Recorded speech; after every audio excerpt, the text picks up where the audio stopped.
Hi, everybody. We're ready to start Chapter 9, Muscular System.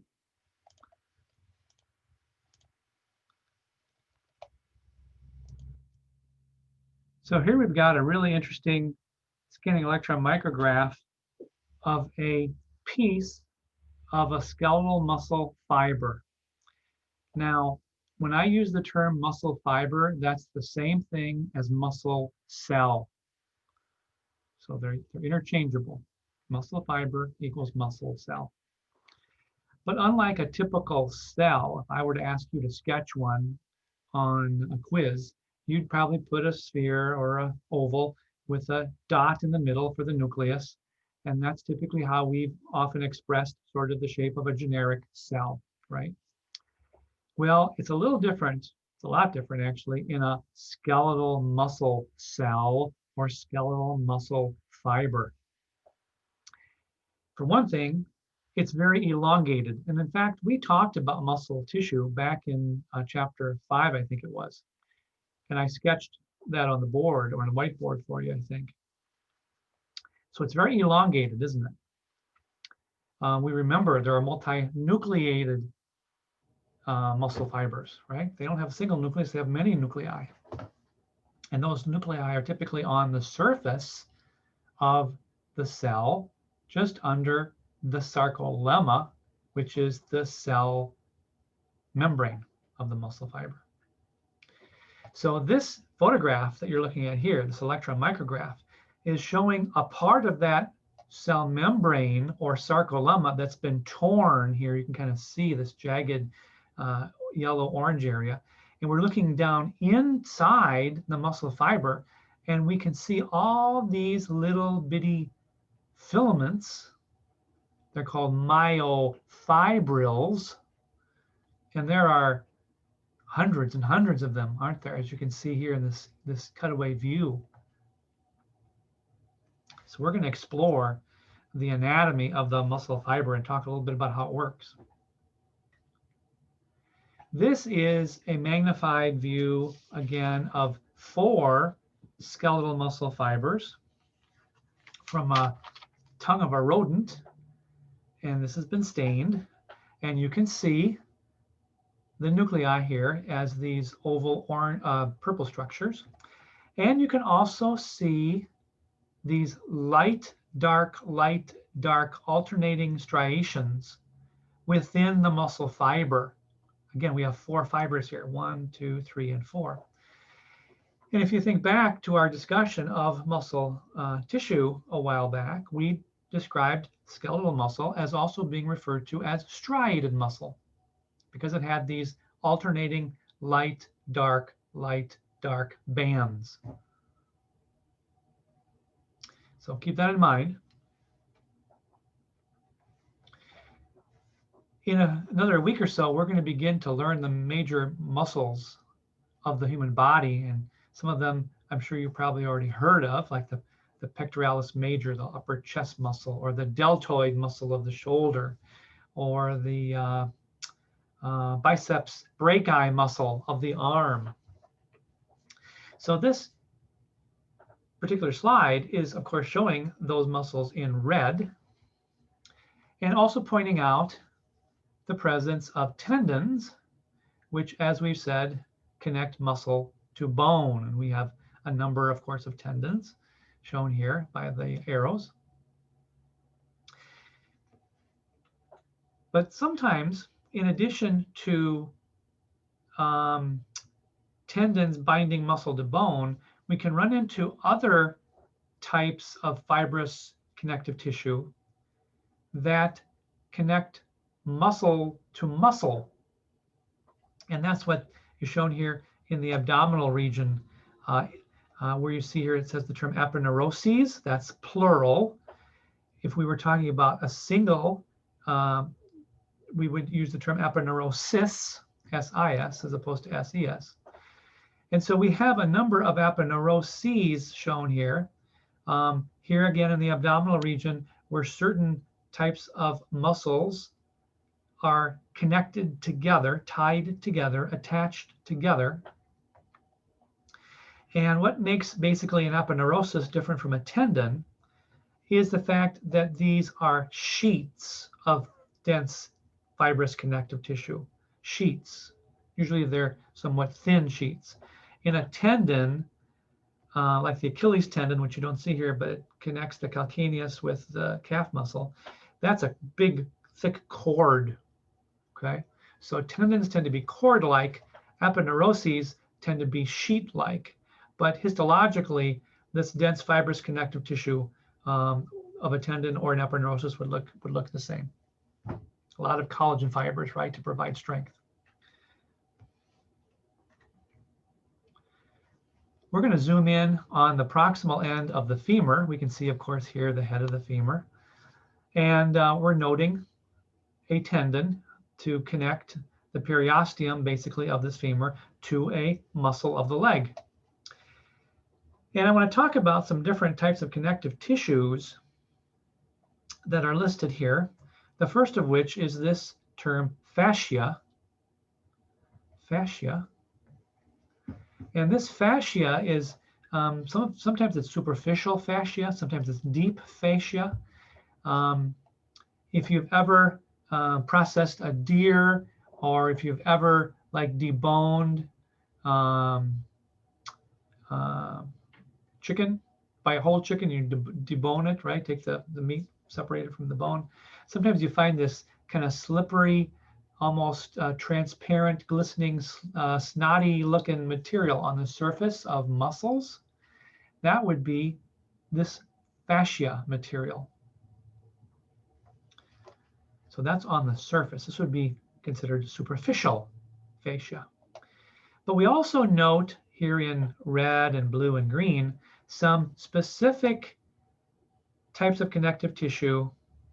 I'm going to talk a little bit about these, starting with this one called the epimysium. Epimysium. I'm going to trace this epimysium with my cursor, my arrow here. And so this material here in white that is around the very periphery of the entire large muscle here is the epimysium. So as it indicates here, this surrounds the entire whole muscle. Now, as we go into that big whole muscle of the leg, we would find another connective tissue called the perimysium. And I'll show you this. I'll trace this with my cursor. So here's the perimysium, which you might notice does have some blood vessels in it. So the blue is indicating an artery. Red is typically indicating, blue indicating a vein, red indicating an artery. And so this is deeper. The perimysium is deeper than the epimysium. And what this does is it surrounds structures called fascicles. So here's a fascicle, here's a fascicle, here's one, here's one, here's one, here's one, and then here's a fascicle. So around the fascicles is this perimysium connective tissue. And then if we go inside a fascicle, and I'll define that in the next slide, but for now we're looking at about 7 of them here, right? 1, 2, 3, 4, 5, 6, 7. Inside the fascicle would be the endomysium connective tissue in between the individual muscle fibers. So these little orange structures that you see here are cross sections of individual muscle fibers. Okay, so muscle fibers are organized into fascicles, basically, with the endomysium around each muscle fiber, the perimysium around each individual fascicle, and the epimysium around the outer edge of the entire muscle. We're going to take a look at this particular fascicle that's been pulled out of this larger muscle and zoom in on it. Okay, so here's one of those 7 or 8 fascicles that we saw in the earlier slide. Remember, a fascicle or fasciculus, sometimes you see that word too, same thing, A fascicle or fasciculus is literally a bundle of muscle fibers. Now, in this case, we're looking at skeletal muscle. As we said a little bit earlier, we have the endomysium surrounding the individual muscle fibers, right? And we have the perimysium between the fascicles. And if we look at the top of the diagram, we can see the outermost epimysium here surrounding the entire muscle on the very outer periphery. Now, remember earlier we said that within the perimysium, we could find blood vessels, and we denoted veins here in blue and arteries in red. So obviously, muscle gets a very good blood supply. That's why it looks dark red, because it's very vascular. And we can see some arteries here on the surface of this fascicle. But we note that within the fascicle, there are also blood vessels. Again, blue indicating veins, red indicating arteries. We even have some nerve tissue here on the surface of the fascicle. We'll talk about its role in helping to stimulate muscle contraction a little bit later.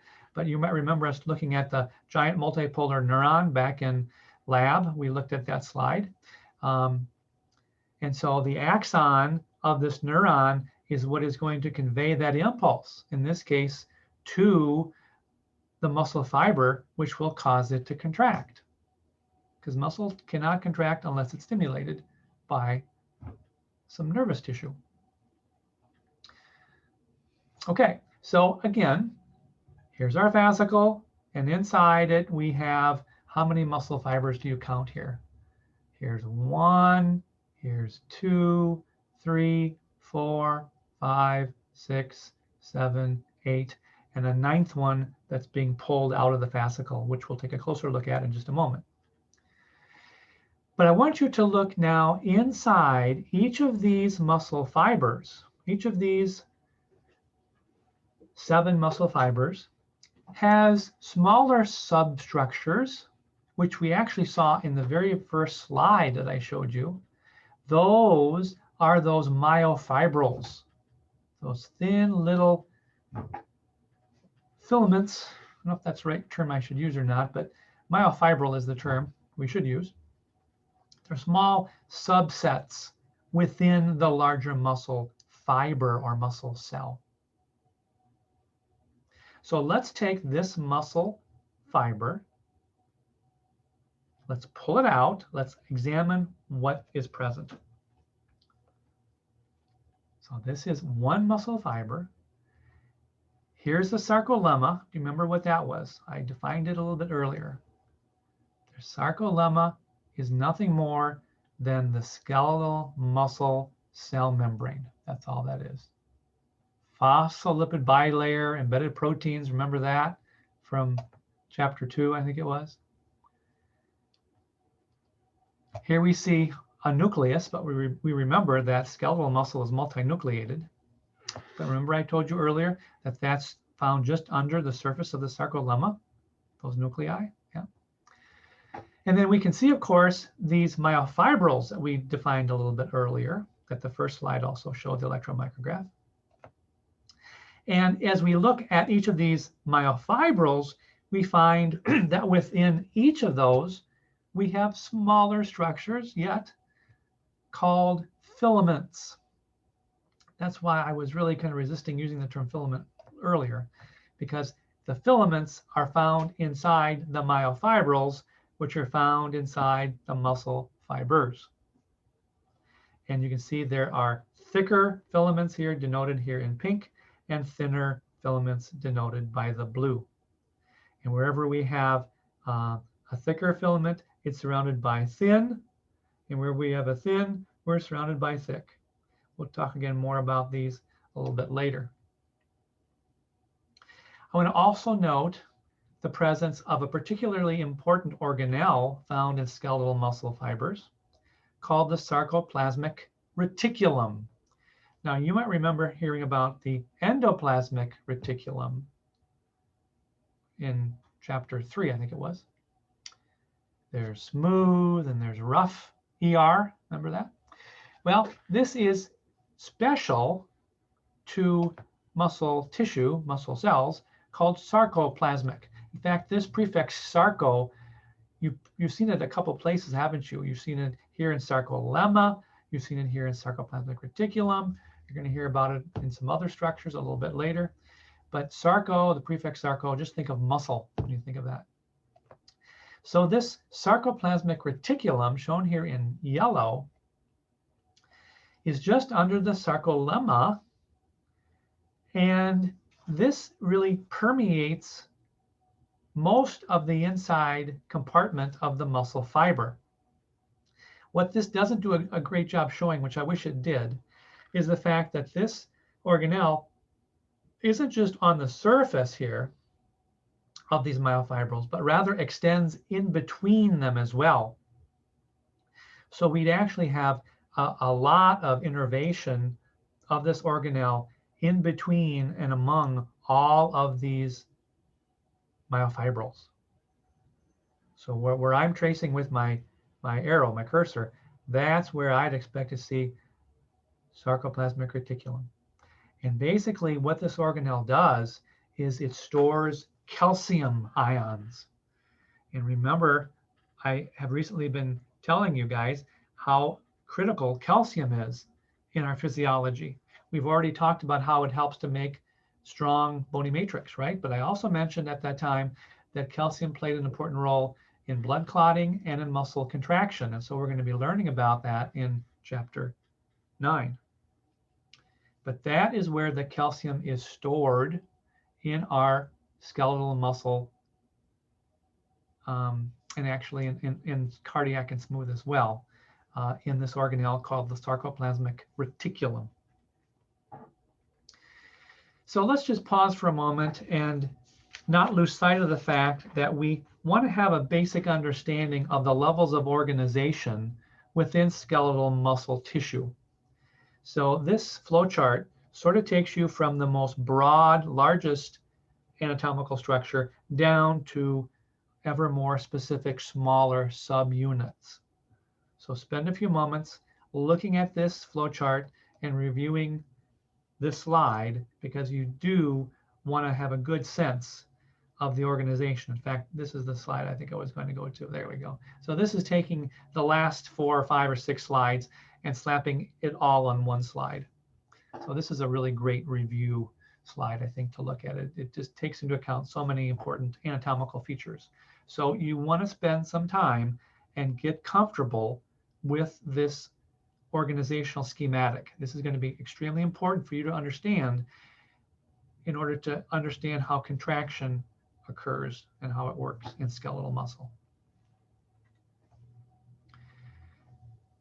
Here we've got a stained cross-section through a fascicle, which remember is defined as a bundle of muscle fibers. This again is skeletal we're talking about here, skeletal muscle.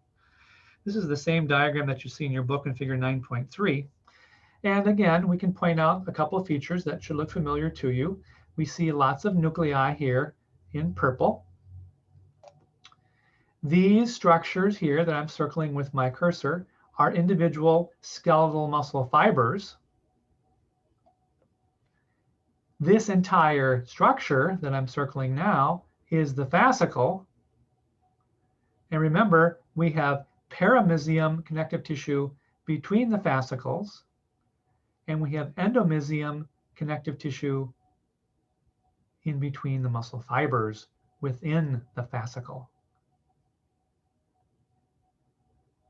Now, one thing that I want to really point out to you, and this is really critical to understand, I have sort of led you to believe that when you look at a single muscle fiber like we have here in the lower part of this slide, how many muscle myofibrils do we have here in this single muscle cell?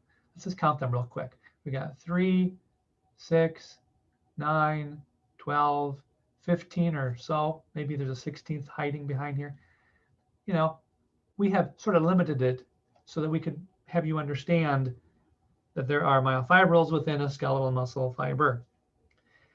But the reality is, when we look at this next slide, we have many more than 15 or 16 myofibrils within a single muscle fiber. In other words, if we look at this single muscle fiber in cross-section, and it's important you understand this is a cross-section, all of these little bitty dots that are almost impossible to count, each one of those little dots is a myofibril. So rather than having 15 or 16, like this sketch sort of gives you the sense of, the reality is, how many of these do we have in a muscle fiber? I mean, I would be just guessing here, several hundred probably. Several hundred myofibrils in a single muscle fiber.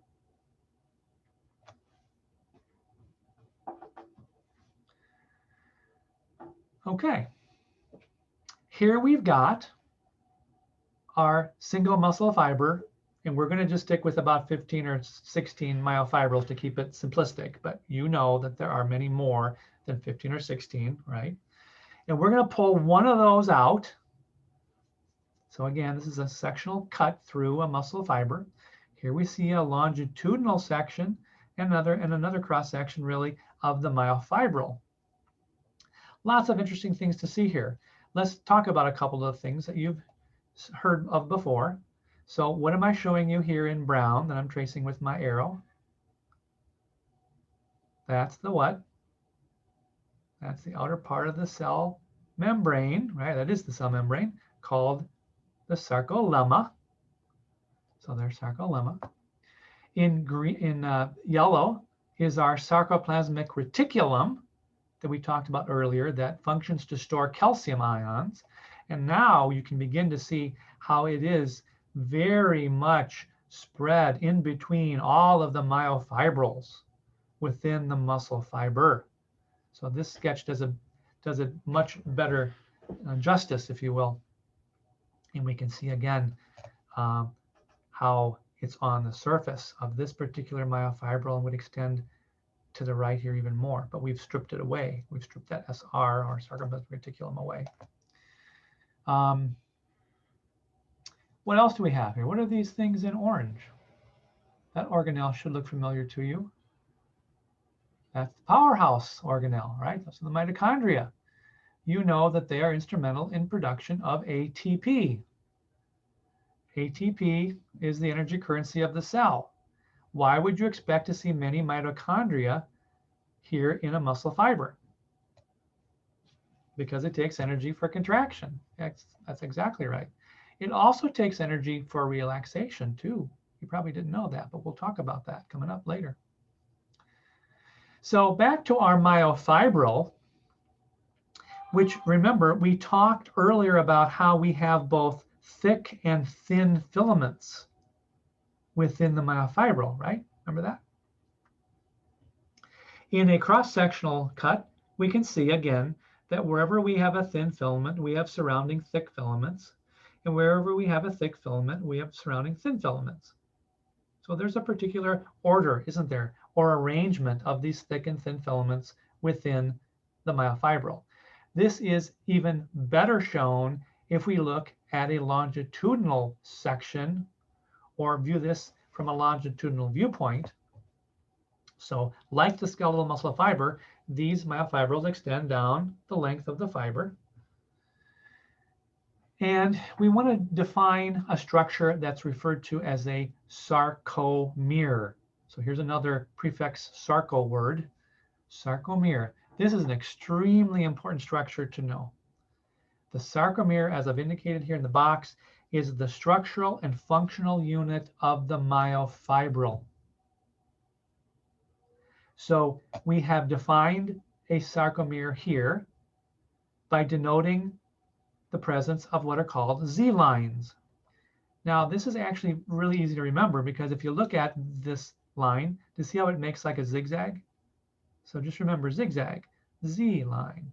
So these are actually thin filaments here in blue that zigzag and make up the outer boundaries of the sarcomere.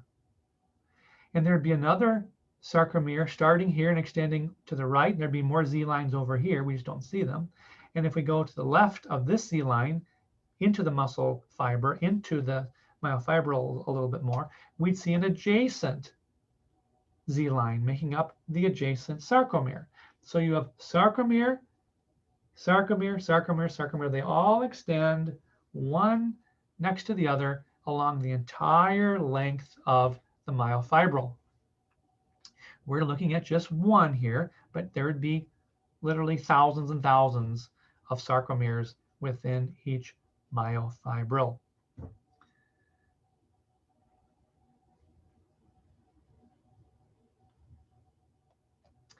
In the very center of the sarcomere, in pink, would be our thick filament. Okay, so we have thin filaments in purple, blue, and we have thick filaments shown here in pink. Now maybe you can begin to see where the light, dark, light, dark, light, dark alternating bands come from. Where we have just the thin filaments, that's going to be a lighter band. Where we have the darker and where we have a darker band, that would be kind of an overlap between the thick and thin filaments. Then we'd have another area next to it where it'd be just thin filaments giving a lighter band, and so on and so forth. As you proceed across the myofibril, you get these light, dark, light, dark, light, dark bands. We'll talk more about that coming up in another module.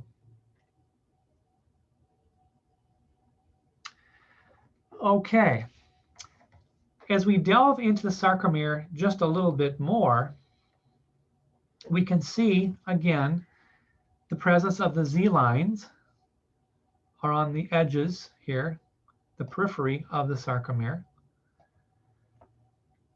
And there are different bands that we want to define within each sarcomere, as well as some zones and lines. So the Z lines, you know, make up the beginning and ending peripheral ends, if you will, of each sarcomere. Where we have just thin filaments on either side of a Z line, so like right here, that's going to comprise what's called the I band. So you see sort of half an I band here. And here you see an intact whole I band on either side of the Z line. And then over here, you see sort of another half an I band right here. So we can trace these things upward and see how they correspond to structures within our sketch. Now the A band is going to extend basically from where the thick filament begins to where the thick filament ends. So where I'm tracing with my arrow, from left to right, right to left, that's this, left to right, right to left. Within that A band, we have an H zone. What do you think the H zone represents? Well, here it is up here. Here it is over here. The H zone is where we have just thick filament, right? No thin. But on either side of the H zone, where it's the darkest, why is it the darkest? Well, because we have overlap of the thick and the thin filaments. So this zone right here that I'm showing you with my arrows, that's this right here. And this darker purple is going to be this region right here. In the very center of the H zone, we see these sort of dots. These are kind of thicker areas of the thick filament. Okay, that corresponds to the M line. That's the M line. So the M line is in the center of the H zone, also the center of the A band. I band is where we have just the thin filaments. H zone, where we have just the thick filaments. And on either side of the H zone, within the A band, the darkest area, is where we have overlap of both the thick and thin filaments within the sarcomere. I know this is kind of confusing at first, but if you just sit down and think about it and take these diagrams that you see at the bottom and find their corresponding comparable structures in the myofibril, it's really not too bad. But you want to be familiar with what I band refers to, what A band refers to, H zone, Z line, M line, be able to identify those various structures within the sarcomere. And this is just basically a review of what we just talked about. So I'm not going to spend much time on this slide. We're looking at two adjacent sarcomeres here and defining, of course, the different structures within each: A band, I band, H zone, Z line, M line, so on. Here's a magnified view. This is 16,000 times magnified of a piece of myofibril. So what is the answer to this question? What is this? Anybody know what that is? Well, these are the Z lines. Okay, so if we have two Z lines, they make up the edges of the what? The sarcomere. Yeah, that's the sarcomere. That's the answer to that question. That is a sarcomere. Well, we just talked about those a moment ago. Those are the Z lines. What is found on either side of a Z line?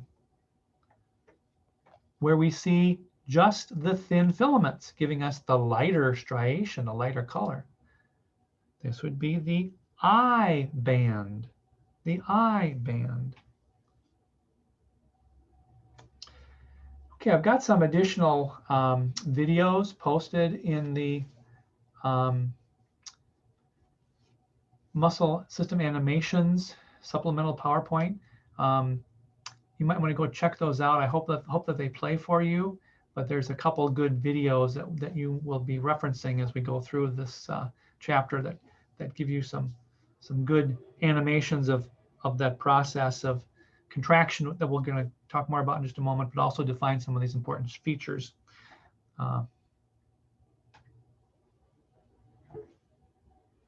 Okay, so this sort of reviews some of the preceding slides. So just to take a few moments, again, get comfortable with the structures and then look for those on the actual section of muscle tissue. We're going to now take a closer look at the very center here of the sarcomere.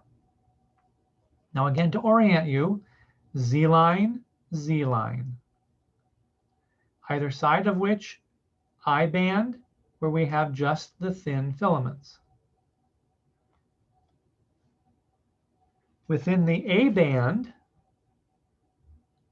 we see a zone here in the center that contains just the thick filaments. That's the H zone, right here, H zone. Here's the M line coming down the middle. Sort of see that up here as well. And then where they overlap, where the thick and the thin overlap, giving us the darker zone,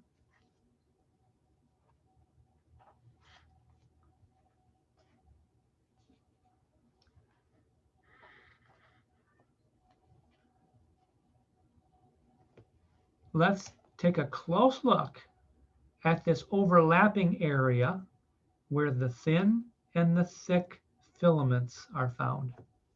So we're going to zoom in on the center of a sarcomere. We're in the very, very center. So to orient you again, thin filaments here in blue, thick filament here in the center. Okay, let's start putting some words with thick and thin filaments. We're going to now refer to the thick filament as myosin and the thin filaments as actin, A-C-T-I-N, actin. So there's thin actin and there's thick myosin.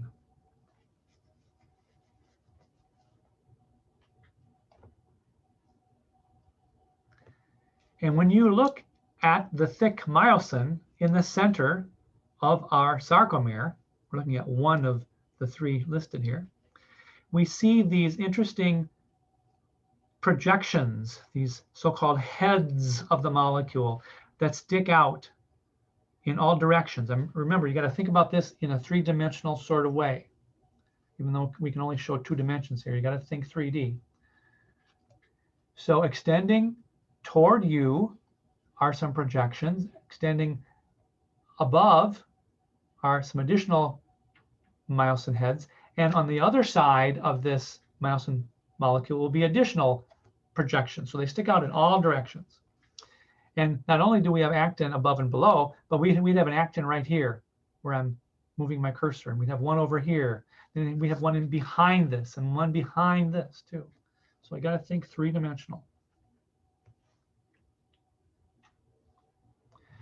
On the surface of the thin actin filament, we see a couple interesting structures. Well, one thing that we notice is this sort of double-stranded structure in the form of a helix. Now, this is not DNA, so I'm not saying this is a double-stranded DNA molecule, but it kind of resembles DNA in the sense that it's helical, and we have 2 of these helices that wrap around these proteins, these little circular proteins within the larger actin protein.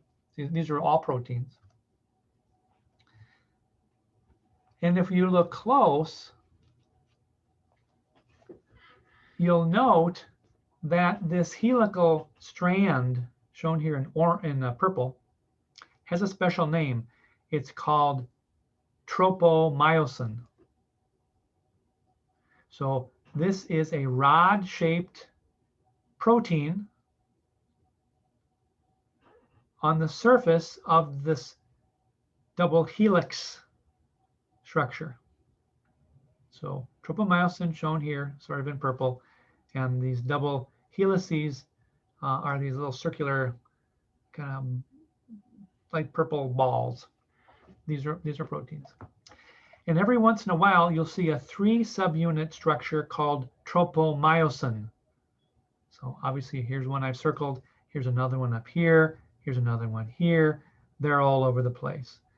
And these 2 collectively make up what's called the troponin-tropomyosin complex, which again is part of the actin protein.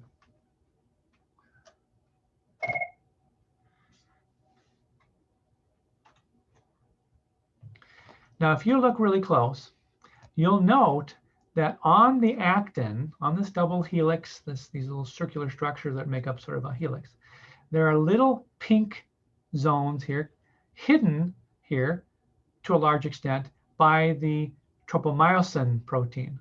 If you look really close, each one of these little circular structures has a pink oval. Those are myosin binding sites. But they're being blocked. They're not available for these heads of the myosin to get up there and grab onto them, which you would like to do. You can't do that because it's being blocked.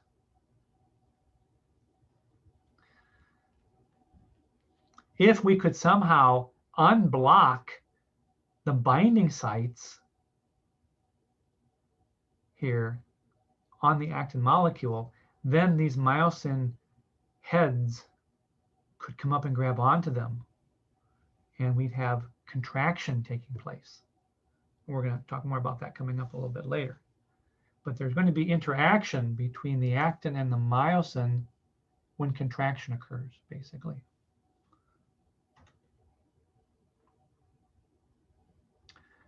Okay.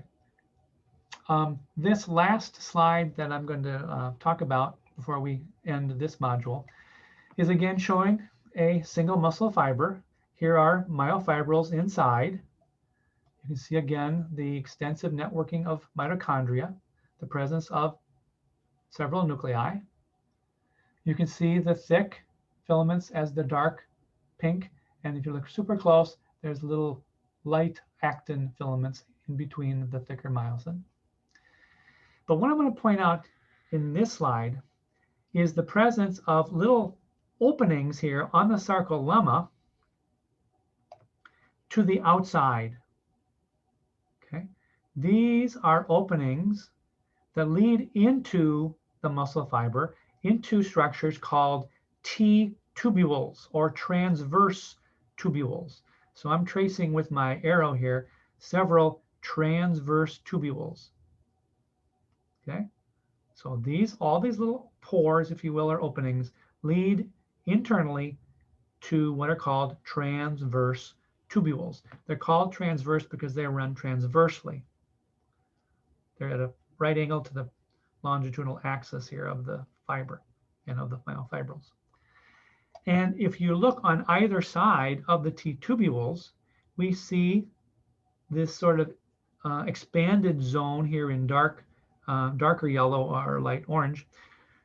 These are part of the sarcoplasmic reticulum. They're called cisternae. Cisternae. So here's the sarcoplasmic reticulum, or SR, that we saw earlier. Remember we talked about how they innervate in between all of these myofibrils? So if you look really close, this is a cross-section of a sarcoplasmic reticulum. All these little structures here in orange are cutaway views of the SR. But again, going back to the T-tubule, on either side of the T-tubule are these very big expanded zones of the SR called the cisternae. And if you look at the two cisternae on either side of the T-tubule and include the T-tubule with that, you have this structure called a triad. Triad means three. So two cisternae and a central T-tubule sandwiched in between them. And we're going to talk a little bit more about the function of these structures in just the next module. But basically, remember, we said that the SR, sarcoplasmic reticulum, functioned to store what? Calcium, right, calcium. So what's going to happen here in a minute is if we can send a nerve impulse down the surface of the sarcolemma and have that nerve impulse go inside these T-tubules, okay, that's going to cause the sarcoplasmic reticulum to release copious amounts of calcium into the myofibrils. And what that's going to in turn do is allow for interaction between those globular projections of the myosin. Remember we talked about those heads, those paddle-like heads of the myosin? They're going to be able to interact with the binding sites on the actin molecule and cause the actin to get pulled. And that's going to result in shortening of the sarcolemma, or of the sarcomere, excuse me. And the shortening of all the sarcomeres collectively will cause shortening of the myofibril. And the shortening of the myofibrils will cause shortening of the muscle fiber and the larger muscle. Okay, so we're going to talk in more detail about that, but I wanted to just kind of give you a sneak preview of what we're going to talk about in Module 2. So I'm going to stop here. Definitely start reading Chapter 7.